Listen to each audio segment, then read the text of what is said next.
Good morning. Welcome to my first Facebook Live of this year of 2020. And as you can see scrolling below you, what I'm going to do today is give you a really short, really quick understanding. It's my mini workshop on setting ultimate goals for 2020. Now, know that I'm packing a lot of information into this. This is not going to be very long. This is going to be like 20, 25 minutes because I've got another appointment in a little bit here. But what I wanted to do was pack all the information that I've given in. I've got hours of video content on goals. Sometimes I've given 5-day seminars on goals. I've led 5-day seminars on goals on just this stuff. And sometimes even a smaller amount of what I'm going to give you today. So I'm going to give you an outline. I'm going to give you a brief understanding. And I'm going to give you help in that outline. But what I really want to do is make sure you understand exactly what you need to do to really set fantastic goals. Not only that, to have a plan and action steps that are going to help you reach those goals. And what I'm going to do is I'm going to start off right at the top. So what I start off with all the time is the question of, are SMART goals smart? So many people have heard of SMART goals. SMART goals are things that are specific, measurable, achievable, relevant, and time sensitive or time limited. That's a typical thing that a lot of therapists, a lot of coaches, a lot of people talk about. And I hate SMART goals. I'm going to tell you right off the bat. So if this offends you, I don't even apologize for it, because SMART goals are terrible. They're really not all that smart. And this is why. Because who decides whether something is achievable or relevant? Who decides whether something is doable? You don't know what's possible for yourself. You don't know what you can achieve or what you can't achieve. Most human beings, almost all human beings, in my opinion, have far more capacity, far more capability, far more potential than what we give ourselves credit for. So we don't know what we're able to achieve. To set something that is achievable is based on your limited understanding in the moment. And what that's going to do is it's going to limit your goals. It's going to limit what you set. Now, there's this big argument in the coaching realm of, do we set, should I get my clients to set goals that are achievable and build momentum? Or do I set goals that are out there and allow them to grow? Because this is what happens. Goals have different purposes for different people. And what I'm going to challenge you to do is not set small goals that are super easily achieved. Make that part of your plan, and I'm going to talk about that a little bit later today in this live webinar. Okay, but for what I want you to do to start is simply challenge yourself to shelf that idea that goals need to be achievable in your current understanding. This is what you want to ask yourself. Instead of asking yourself, is it achievable for me right now? What I want you to ask yourself is, has anyone ever achieved this? Has anyone ever done anything like this? Because if other people have done things like this, then it's achievable for you. If other people have achieved things, then it's achievable for you.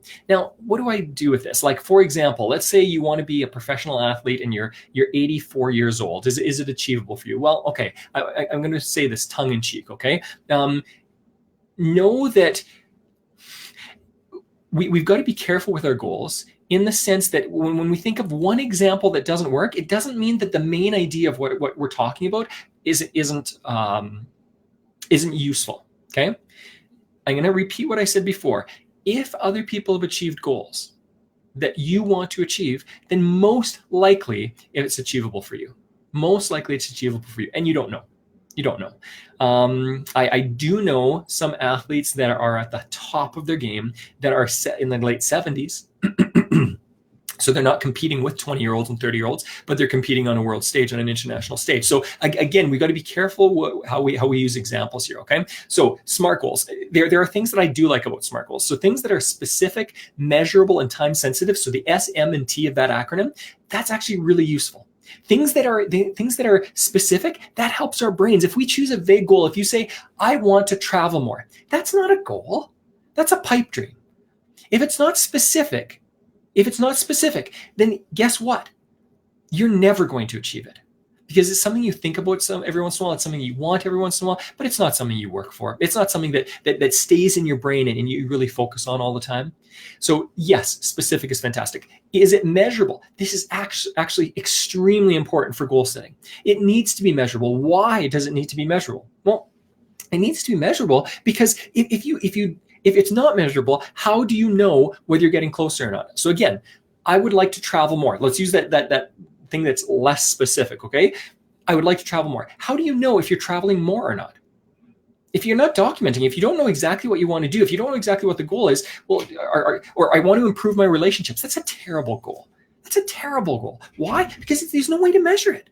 How do you know whether your relationships are getting better or not? Well, they could be getting better in certain ways, not in other ways. They could be certain relationships could be getting better, certain relationships could be getting worse. You need to make sure that things are very measurable. So how do you do this? There are certain things that are really easy, right? So if you want physical fitness, here's an idea. If you want to improve your physical fitness this year, then set a specific goal. Say if you want to train your body with cardio, maybe say, hey, listen, my goal is going to be that I want to run a half marathon by the end of the year, or I want to run a full marathon, or I want to run a 5K, or whatever it is. That can be it. Or I want to walk up and down stairs without feeling winded. That's now specific and measurable enough that by the end of 6 months or a year or whatever it is, you can ask yourself, I'm going to climb up a set of stairs and see how I do. And at the end, am I winded or not? Now you can measure it. Now, there are certain areas that are more difficult to measure. For example, relationships. Business, very easy most of the time to set measurable goals. With relationships, it's a little bit more difficult. So this is what I would say. Instead of setting goals on what you will get out of the relationship, on how strong it will be on a scale of 1 to 10, it will be at a 9. Instead of doing that, what I'd recommend you do is set goals for what are you going to plan to do? What is going to be your routine to encourage relationships in your life? So maybe you want to improve the relationship with an intimate partner. Well, guess what? Maybe set up a date night once a week. That's going to be your goal, to set up a date night once a week. That's what's measurable. Am I doing this or am I not doing this? In my date nights, am I asking good questions or am I not asking good questions? Every time I have a date night, I'm going to have one a week, and I'm going to ask 3 really in-depth questions that where I get to know my partner better and allow him or her to express themselves a little bit better. Okay, now that's measurable. Now you can see, did I ask 3 questions? Did I do it this week? Easy. Okay, so make sure it's measurable. And then time sensitive or time limited, absolutely. Make sure that there's a time on your goals. If you just set a big goal, even if it's specific and measurable, if you don't have a time set to it, what our brains do is our brains just kind of slow down and go, I'm not worried about it. Sometime in the future. And when that happens, you are not focused. So again, specific, measurable, time sensitive, those are fantastic things. Okay, so I want to talk about, instead of SMART goals, I want you to, I'll give you a concept that I got from somebody else, and he calls them A, B, and C goals. And I like the idea. Basically, he says there are 3 types of goals. There's A goals. A goals are the things that you've already achieved before. You already know how to achieve them. These are not going to stretch you. They're not going to grow you. These kinds of goals you use to build a little bit of confidence, get back on track. So maybe over the holidays you were off track, you were not as focused on your routine or something, and so instead of really moving forward, you're kind of feeling behind, and you go, it's a big thing to move forward when I'm not even caught up to where I want to be at the base level. So if you want to do that, that's fine. It's okay. Those are A-type goals. Okay. So an A-type goal, what is an A-type goal? If you already earned $40,000 a year, earning $40,000 this year, that's an A-type goal. Okay. Then there's a B-type goal. A B-type goal is something that you know how to do. Like you're confident you can easily make it. Maybe you haven't achieved it before, but you could do it. So for example, let's say you've owned a new vehicle before, and you set your B-type goal would be something like, I want to own a nicer vehicle. Well, again, that's not going to be very difficult to do. You already have the steps to do it. Maybe you haven't owned a Tesla or Mercedes or whatever you like to drive, but you go, I know how to do it. I know how to go on the payment plan. I know how to do this. Wouldn't be a stretch. A and B goals don't stretch us. Some you've done before, some you haven't done before, but they don't stretch us. Then there are C-type goals. C-type goals help us grow. And this is the purpose of goal setting. This is the purpose of creating new steps and thinking about the year and changing things as you go throughout the year. Okay, so let's talk about how to set fantastic goals and really get more out of our goals in so many ways. Here's what I get my clients to do. And again, sometimes I do this over a period of weeks, sometimes 3, 4, 5, 6 weeks, depending on where they're at, depending on how in-depth they've spent time with goals in the past. So setting fantastic goals, the first step I'd like you to do is develop a list of 30 wants. Develop a list of 30 wants. What I mean by this is honestly go down with a piece of paper and a pen or go to your computer, whatever it is, and write down a list of 30 things that you want. Now, these can be in different categories. These could be things that you want to have, like material possessions. These could be things that you want to do, like go on a certain vacation, or I want to become a philanthropist and give a certain amount of money to some charity or start a charity. Those would all be do things. And then B, who would I like to be? This could be, I want to become, I don't know, maybe I want to graduate from university with a master's degree, or I want to, that's more do, right? But B would be like a graduate student or a graduate of master's studies, or I want to become a professional marketer. I want to become this kind of person. I want to become a father. Those would be B questions. And this is what you'll notice. If you do this list of 30, this is the first thing you most likely will notice, is that the list of 30 is hard. To think of 30 things that you want is most likely difficult for most people. That's what I experience when I work this with my clients. The second thing that you'll discover is the first time you write this out, if you write this out again in 2, 3, 4 weeks, what you'll notice is that there are fundamental changes in your list. Because the first time somebody does their list of 30 things that they want, they find that, wait a second, actually, when I look back at this list of 30 things, a lot of it is what society has kind of told me that I should want. So a lot of it is like material possessions, new house, new car, that kind of stuff. And as you do this more, you will discover, wait a second, I actually want to give more to others. I want to become the kind of person that has time and energy to invest in others. I want to, it'll go back to your values on so many levels, okay? So you can do this activity multiple times. It'll be valuable multiple times. I want to check the time here quickly. Already I'm going a little bit long, but do the list of 30 wants. As long as it takes, set aside time, do this, okay? Next, what I want you to do is introduce the idea of reverse engineering. What you want to do is, so many people set their goals by going, well, what do I want this week? What do I have time for? And then move forward from that. In reverse engineering, and this is a concept that almost any coach is going to give you, if they're worth mustard, they're going to give you this activity. You're going to look long-term. What are your long-term goals? 5 years down the road, 10 years down the road, 2 years down the road. Doesn't matter, as long as it's longer term, like over a year. And what I would say is spend some time thinking about, what are these goals? So out of those 30 wants, when you've got those 30 wants, circle the C-type goals. Circle the ones that are a little bit bigger, a little that push you, that help you grow, that you don't know if you're going to achieve them or not, or you don't know how to achieve them. Those are great goals because they're going to stretch you, they're going to grow you. Then set the time to them. Is this in 7 years? Is this in 9 years? So for example, I'm 40, how old am I right now? I'm 41. I'm going to be turning 42 this October. And when I set goals every October, what I do is I look according to when I'm 50. When I'm 50 years old, so that's about almost 8 years now at the time of this recording, almost 8 years from now, almost 9 years from now, I've got this a couple of things that I really want to achieve. By the time I'm 50, I really want to achieve a couple of things. So those are now 8-9 year goals. As time goes by, they're going to become 6, 5, 4, 3-year goals, right? And I've actually had one goal since I was 21 years old. So this is a goal that I've been thinking about for the last 20 years. I've got another 9 years to achieve it. I've been working hard at it.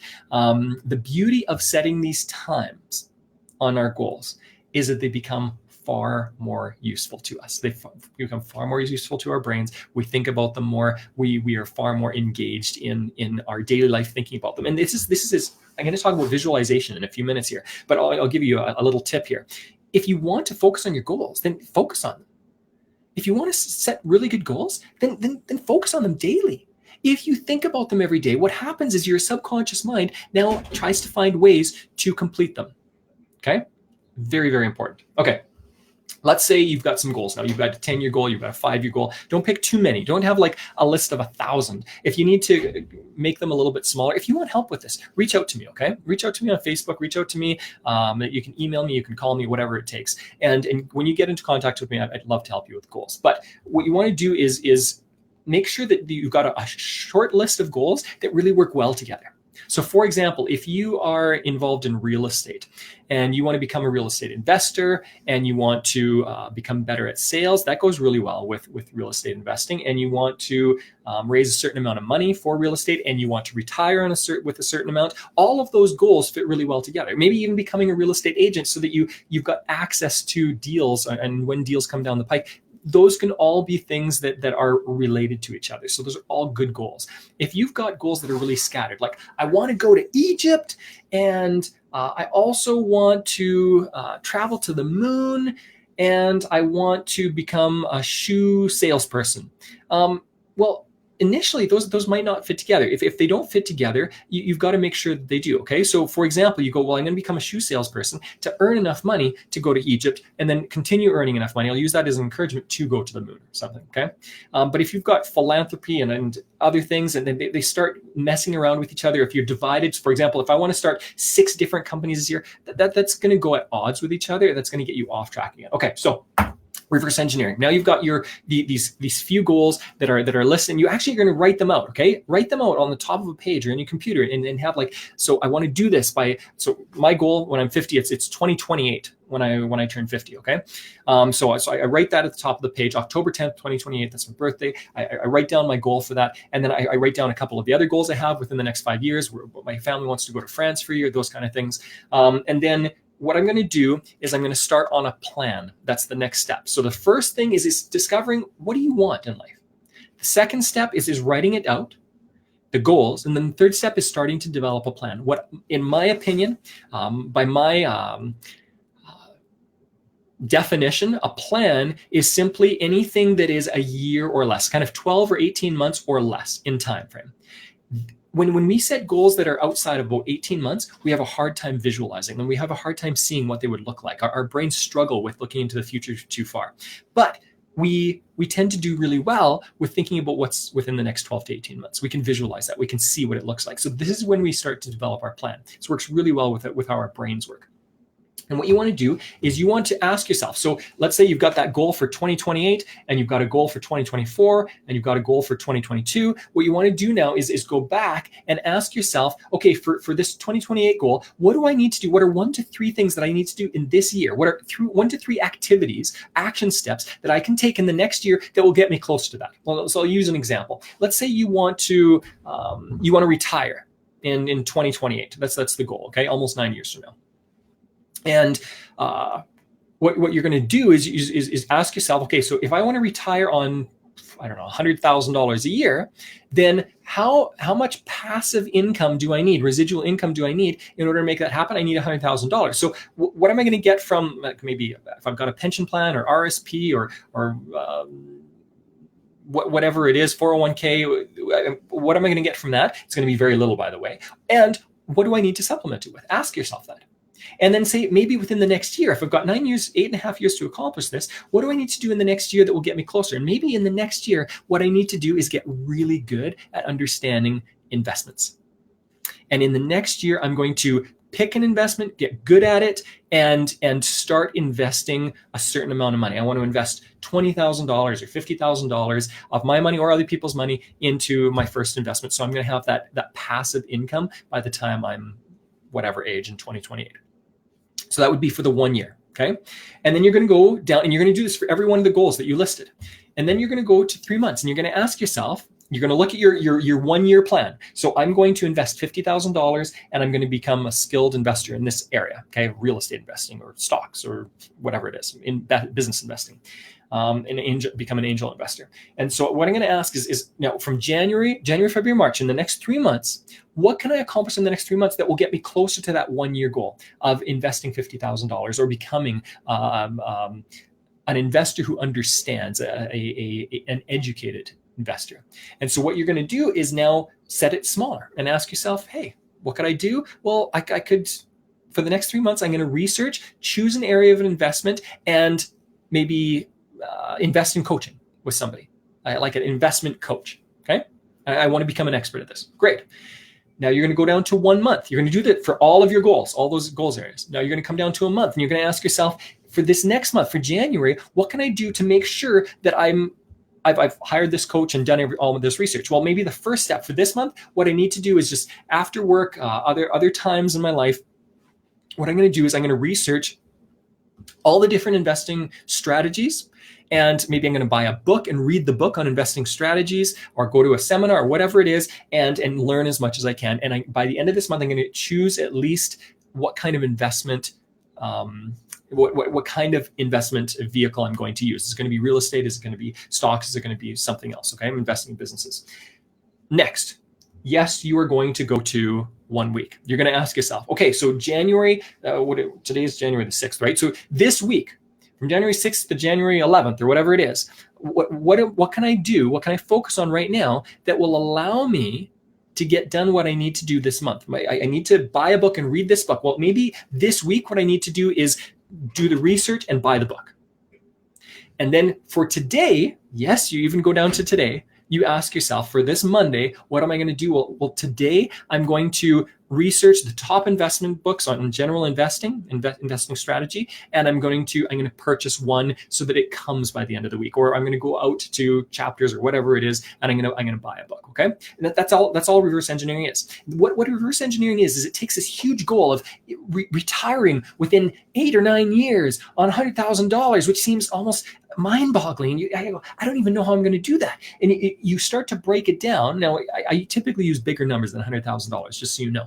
But what it does is it breaks it down. No matter how daunting it is, it breaks it down. And you simply know, today, what do I need to do? Today, what I need to do is I need to go research a book, spend 20, 30 minutes, maybe an hour researching, and then buy a book. Or ask somebody out for coffee that really understands many areas of investing, or 3 different people in 3 different realms, and ask them what are the top books they would recommend, and buy one of them.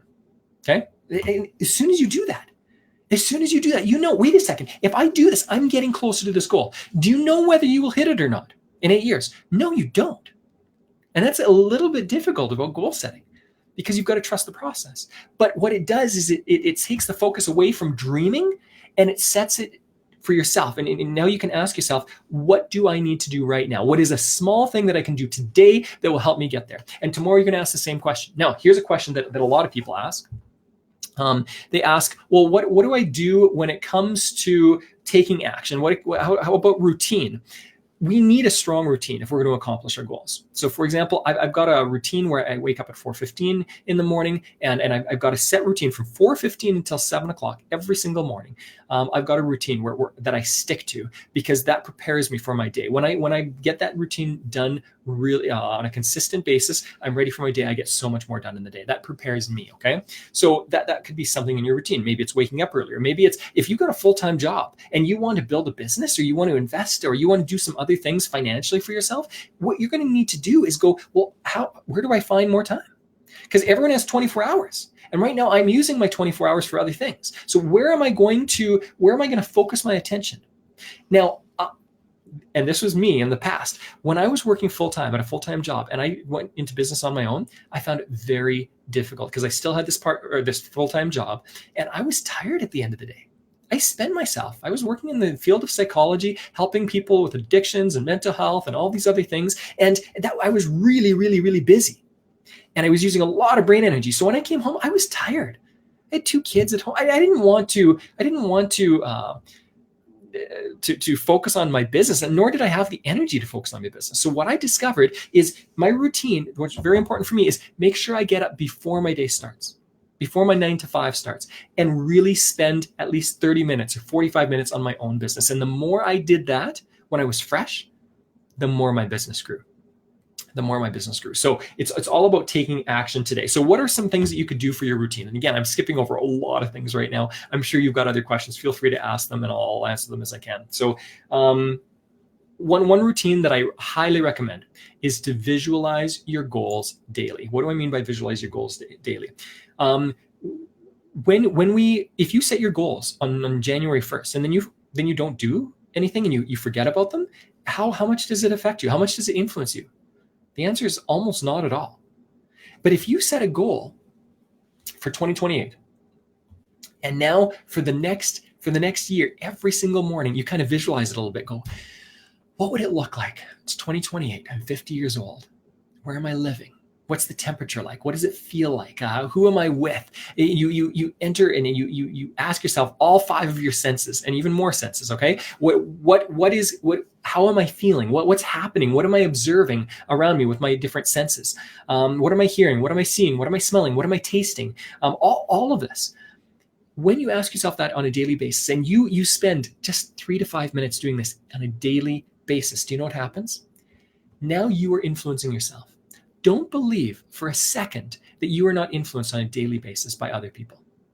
The McDonald's commercials and the ads, the billboards, whatever it is around you. And I'm not calling any of these things necessarily bad, but we live in a world right now where we are influenced by a billion other things all the time.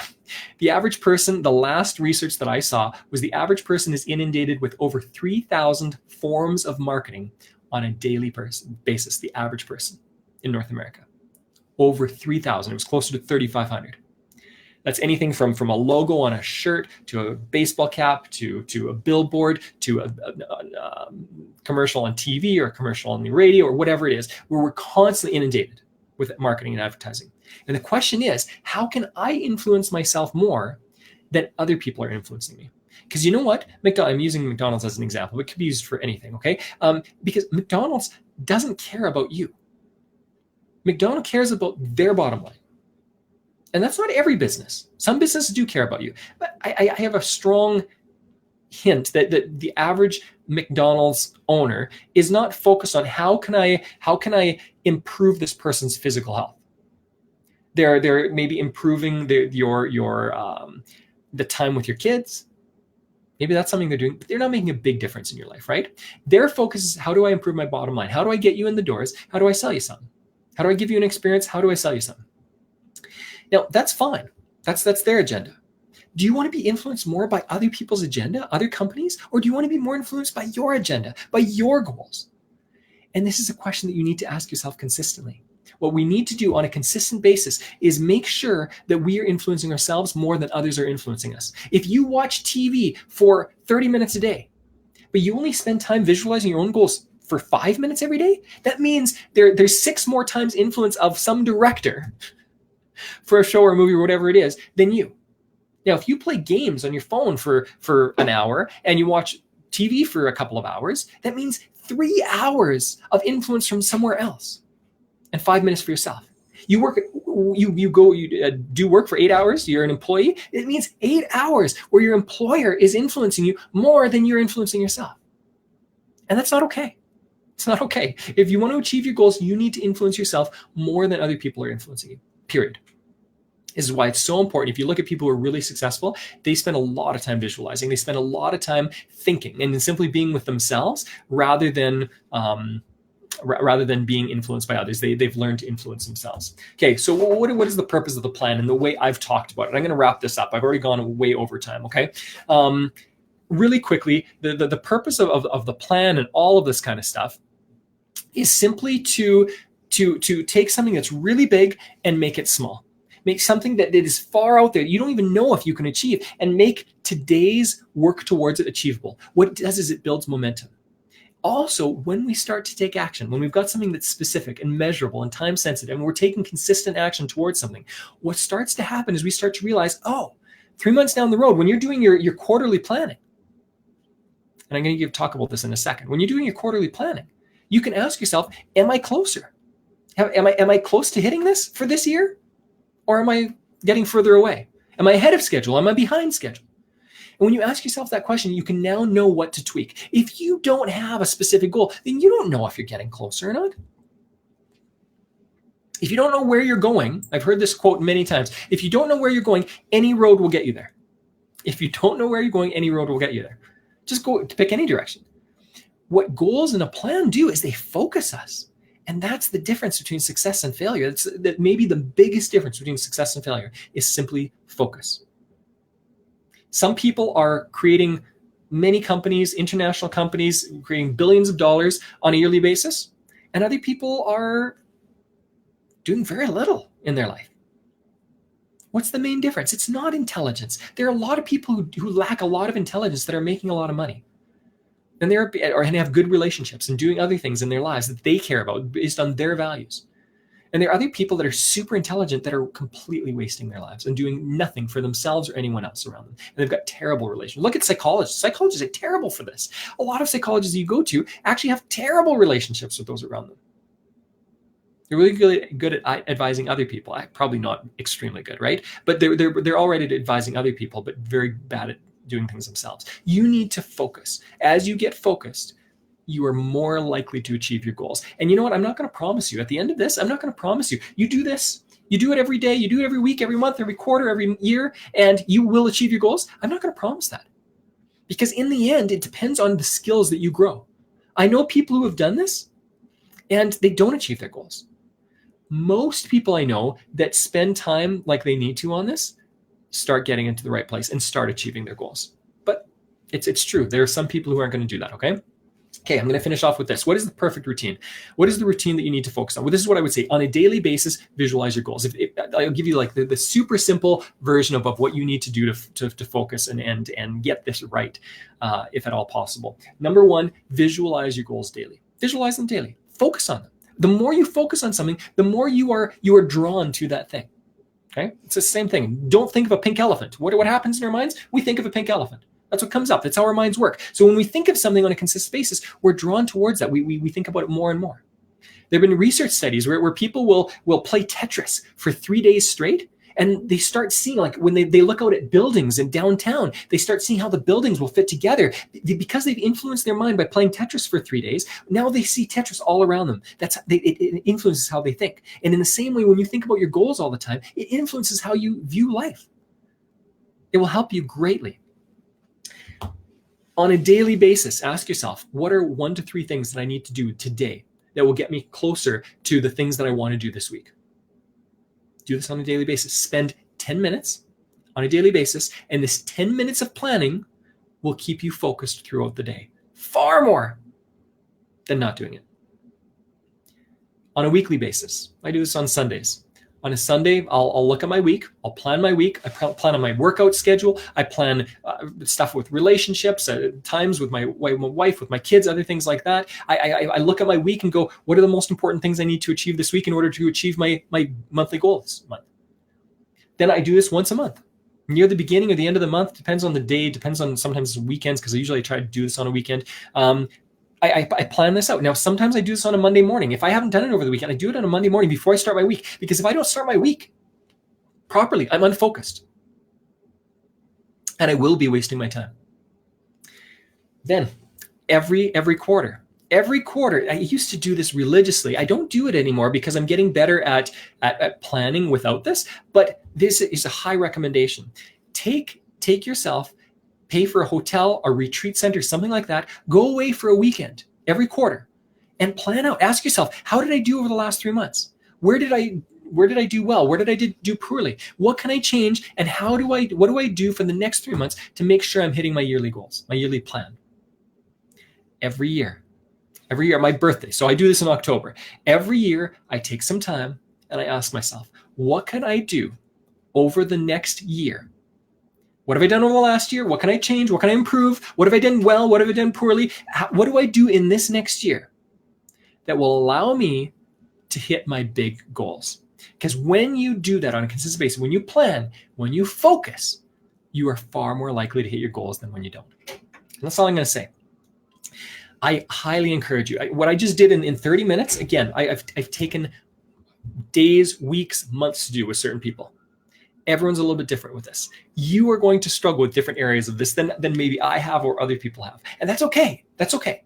Here's what I'm going to suggest. Start in on this. And if you have no problems, if you just run through this and you're doing really well and this helps you, fantastic. I'm excited about that. If, however, you get stuck, and most of you will, because we're humans. If we haven't done this many times before, then we're still learning. We're still learning a skill. What I didn't introduce the idea to you is and I challenge you to do is reach out to me. Get in contact with me somehow. If you want to achieve your goals, I'm going to leave this in your court. I'm not going to make it super easy. I'm not going to give you my email address and my phone number right now. If you want this bad, you find a way to get a hold of me and I will help you. If you spent the time and energy getting a hold of me, I will help you with this, okay? Enjoy your week. Have a fantastic 2020. We're entering a new decade. What is your life going to look like at the end of this decade?